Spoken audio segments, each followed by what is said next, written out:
Do you want to be ahead of the game for the latest in arts, music, cuisine, and entertainment across the Middle East's most dynamic capital cities? Al Monitor is proud to launch our City Pulse newsletters, focused exclusively on local news, starting in Riyadh, Dubai, Istanbul, and Doha. Each week, our on-the-ground writers in these cities cover the latest cultural happenings and trends, so you have everything you need to know for the best local experiences. To subscribe for free, go to almonitor.com, that's al-monitor.com, and sign up on our newsletter page. Welcome back to the Al-Monitor Brief. I'm Adam Lucente. Syria's political transition continues to make headlines. Ahmed Ashara, now interim president of the country, visited Turkey this week after making his first visit to Saudi Arabia. On Wednesday, he was invited to France by President Macron, according to a statement from the Syrian presidency. But how do Syrians on the ground feel about the new authorities? And what issues are on their mind as they navigate these political changes? In today's episode, we hear from Al Monitor's Chief Correspondent Amberin Zaman on her recent trip to Damascus, where she spoke to people across Syria's different communities. We delve into economic struggles facing Syrians, sectarian concerns under the new Islamist-led government, and a Wednesday report on a possible U.S. military withdrawal from the country. Hope you enjoy. Amberin, welcome back to the Al Monitor Brief. Thanks for having me, Adam. Yeah, thanks for joining us. My first question is a general one about your recent trip. What were your impressions being in Damascus and Syria at this crucial point in history? And how was the overall mood there? And also, was there anything that stood out to you? I'll start with the last part of your question, and what really stood out was just the sheer scale of the destruction of the city that I'd been to well over a decade ago for the last time. And it was just mind-boggling, particularly to see those Damascus suburbs like Daraya just completely destroyed. Not a single building was untouched. And these were just row after row, street after street, entire neighborhoods that had been barrel bombed by the regime. So that was the first thing I would say that really struck me, the scale of the destruction. And second, I'd say the sort of tenacity of the people, and to just see them going back to those neighborhoods and trying to rebuild their lives, and the sort of joy that was aired by so many that this brutal dictatorship had ended. But of course, there's also a lot of trepidation, a lot of worry too, certainly among the Alawite community, which you know, Assad's community. And the economic challenges are absolutely staggering. 90% of the Syrian population lives below the poverty line. It was really dramatic to see all these children on the streets begging. And so if you ever happen to be buying yourself a sandwich at a stand, you would suddenly find yourself surrounded by children begging or sort of eyeing your food. It was really heartbreaking, I have to say. And for example, I visited a pediatric hospital, and I mean, it was just a shambles. They have huge medicine shortages. None of their equipment works. And the doctor running the hospital was earning only $45 a month. And you can only imagine what that means then for ordinary Syrians who don't even have jobs. But the good thing is that since the fall of the regime, the black market no longer exists.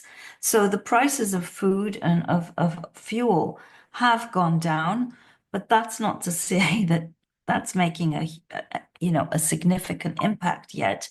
And of course, sanctions are a huge problem. You did a lot of interesting reporting on, the different communities and different perceptions of the new government. How has the reception in some of Syria's minority communities been to HTS's rule and also their overtures to these people? I would start with the Alawites, who have a great deal of reason to be worried because the perception of the Alawites in Syria, given that Assad himself is an Alawite, and the fact that many of the top security officials around him were Alawites and responsible for the brutality that was laid bare when, people and journalists were allowed into these awful prisons like Sednaya and saw what went on there. The fear, of course, is one of mass retribution. Happily, that hasn't happened, but that's not to say that there haven't been incidents of violence. And we've heard credible reports of Alawites being killed, especially in places like Homs, where you've had Sunni gangs show up, raid people's homes and carry out executions, abduct people, loot their homes. And of course, these have to be investigated by the authorities who have pledged to do so. But the Alawites say that, they have not so far seen anyone show up and carry out that kind of an investigation so far, or seen anyone being punished for carrying out these acts. The HTS says, this is the group that now runs the country, that it is not responsible for these actions. But people are highly skeptical because, for example, in Damascus, where I was, there's a compound where retired and active officers, including from the Republican Guard, the president's guard, used to live, and some continue to live there. And they say that people who claim to be HTS showed up carrying guns and sort of barged into their homes. And when they complained to the authorities, again, the HTS would say, oh, no, it's not us. But many of these people have now fled their homes, and they say that people who claim to be members of HTS have now moved in, and nothing's been done about it. For example, a lot of Alawites have lost their jobs, have been told to stay home. This is especially true, of course, of people in the military and in the security services.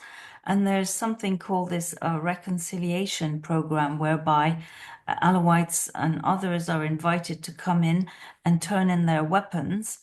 And some of these people who have done that have never shown up again. So, yeah, there's a lot of worry among that community in particular, but obviously also among other minorities, the Christians and the Druze. I would say in the latter cases, there's less concern, and that the HTS have handled those communities rather well so far. For example, when this Sunni preacher sort of was roaming through the old city where the Christian communities live, proselytizing and apparently chanting some very scary slogans. This happened, I guess, around 10 days ago. The authorities intervened swiftly and, they addressed the concern. And Jolani himself, or rather Ahmed al-Shara, as he's now known, the HTS leader and now the country's interim president, has met with Christian leaders. And in the meantime, we've seen HTS move into some of the Druze areas of Damascus, where they're now working together to address crime and other things, and not necessarily throwing their weight around in a way that would make those communities feel they're being marginalized. But it's early times still.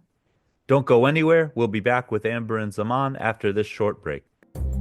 Today's transformation of the Middle East is at the center of global geopolitics. Whether you're an analyst, diplomat, executive, or academic, you need the best reporting and analysis to understand what's really happening on the ground and what it means for the world. Al-Monitor is the award-winning independent leader in Middle East news.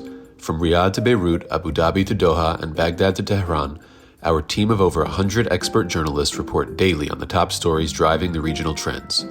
Download our mobile app and subscribe to Al-Monitor to follow what leaders and decision makers are reading every day.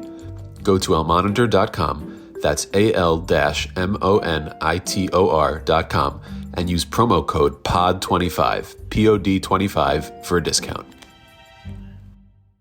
Okay, we're back. Amberin, why are some Sunni Syrians, including former rebels, uneasy about Shara and HTS? Well, that's an excellent question. I would say that unease is, of course, shared again by a lot of other communities. and the Kurds as well. Let's not forget the Kurds. But the reason for that is that so far he's shown, HTS and Shara have shown no signs of willing to share power. For example, he formed a cabinet which is staffed exclusively by HTS members. Last week, we saw him assume the role of president, and that was not done with any kind of consultation with the other Sunni groups. And let's not forget that had it not been for those other Sunni groups, including the Turkish-backed Syrian National Army and the other rebels, Free Syrian Army rebels in the south, who in fact arrived in Damascus first, al-Shara's victory would have by no means been assured. And they have all been fighting for all these years, so they feel it's their due to be given a seat at the table. And that hasn't happened so far. So there is a concern that al-Shara and his men will monopolize power. And Amberin, you mentioned the Kurds. How do you think Kurdish Syrians specifically feel about their position in the country post-Assad? And also with the looming threat of Turkish military action and the talks between the Kurdish-led administration and the new government in Damascus. First of all, what's looming apparently is a possible US military withdrawal. We all saw today NBC News quoting several administration officials saying that plans were being drawn up for a withdrawal. Whether it will be acted on or not, we don't know, because contingencies like that, plans, have been drawn up before. In fact, we reported on this last year. But we all also know that Trump has, on numerous occasions, sort of said that he doesn't care about Syria, that it's for the Syrians to sort out, and appeared to welcome Erdogan's role in Syria, and indeed even praised it. So there is that huge worry, because without the US security umbrella, the Kurds have pretty much zero leverage left, because what gives them the protection, the confidence to sort of make the demands that they're making of the central government in Damascus. But so far, that the SDF leader, Muslim Kobani, met with al-Shara in late December. It was their first meeting. And both sides sort of laid out what they wanted. For Shara, it's for the Kurds to, join the national army en masse as individuals and not as a group. Whereas the Kurds want to maintain a level of autonomy and their own command structure, even while they pay lip service to the idea of coming under the central command of Damascus. That's a big sticking point. You know that most of Syria's natural resources, notably oil, the dams, hydraulic power, and the richest agricultural lands are under Kurdish control. So that's another bone of contention between the sides. And one senses that there's really no real appetite on either side to make any kind of meaningful concession.